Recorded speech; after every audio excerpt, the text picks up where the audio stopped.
Wes, what's your take here? Now, look, we got Ty in Iowa. He wins huge in New Hampshire. She solidly wins it in Nevada. She's very likely to win in South Carolina.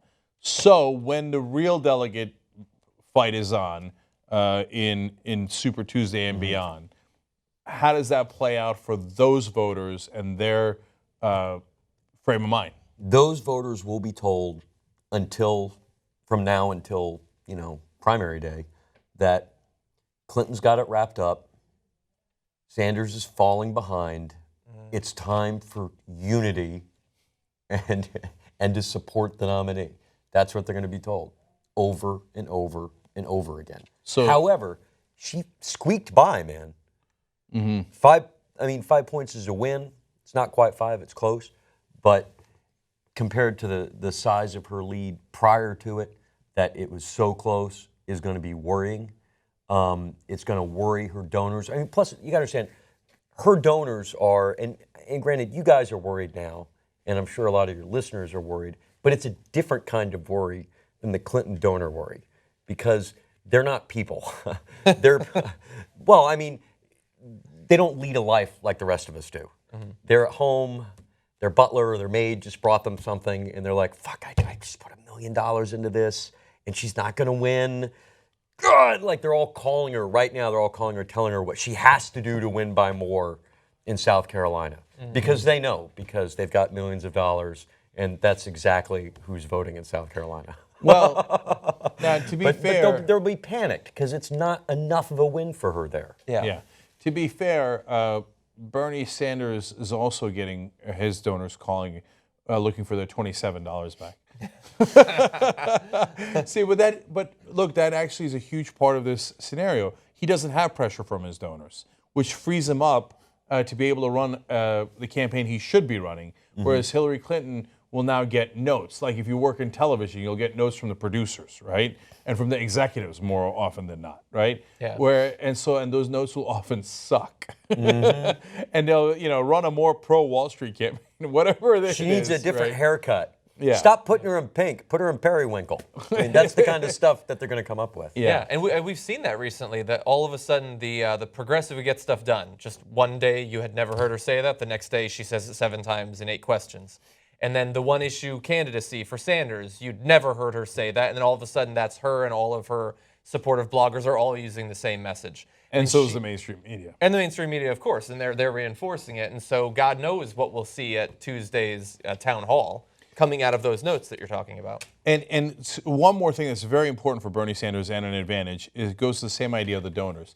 So the reason Scott Walker got out of the race at about 13 seconds is because he's beholden completely to his donors. And the donors were panicking that Trump was going to win. They wanted to consolidate the establishment vote. So they're like, Scott, here's your walking papers. Get the hell out of here, right? So no one can tell Bernie Sanders, here's your walking papers, otherwise you won't get money going forward. Yeah. See, that's why Scott Walker, Chris Christie left the race. Chris Christie would have loved to have stayed on. He's a fighter, right? But his donors said, hey, if you'd ever like to run again, you walk right now, right? Now, no one can tell that to Bernie Sanders. So that's why it's up to Bernie Sanders, and we don't know that part. He's got to hold strong. Any kind of pressure after South Carolina, unity, like Wes said, you got to get out of the race, you're hurting our presumptive nominee. This is what Bernie Sanders should do with it. Yeah. Oh, yeah, that's interesting. Anyway, I'll see you guys on Super Tuesday. But it's not Bernie you have to worry about. It's Bernie supporters you have to worry about. Because then they're trying to give you the feeling, it's all a con game. All politics is. They're trying to convince you that, no, don't do this. He's going to be a loser. And by convincing you of that, they become a loser. But it's all just a head game with your brain. Yeah. And in terms of the whole bowing to, Bernie, for unity, I think that it would be best if you drop out. Remember, this is the guy who said that a sitting Democratic president should be primaried. Yeah. Well, so I hope seems to value the message as much as the unity, perhaps. Yeah. And by the way, the whole concept of unity is complete and utter horse crap. That doesn't mean anything. Like, it's just a thing that pundits say. We could have unity if she drops out. It's a thing that establishment figures say as soon as the establishment candidate is winning, right? They never say it when they're losing.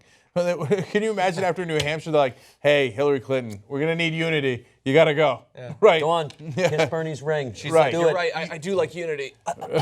Right. No, the unity is not a thing. Primaries gets to sort out who's your better candidate. That's why we have them, and that's why they should go until you figure out who that candidate is. The whole idea of like, if we're hold hands for an extra month before the general election, that'll make us stronger, is totally made up. That is not a real thing that exists in life. That doesn't make you stronger at all.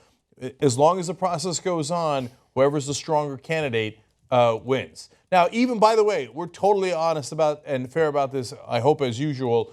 During the Obama-Clinton fight that dragged on for a long time in 2008 and Hillary Clinton wouldn't let it go, we kept saying, look, the math is impossible for her. She can't possibly win. But we never said, oh, for the sake of unity, Hillary, we'll be able to hold hands quicker, right? It does. That's immaterial, right? So, and by the way, it went as far as it possibly could. And did it hurt the Democrats that it went on that long? Not at all. Barack Obama won anyway in 2008.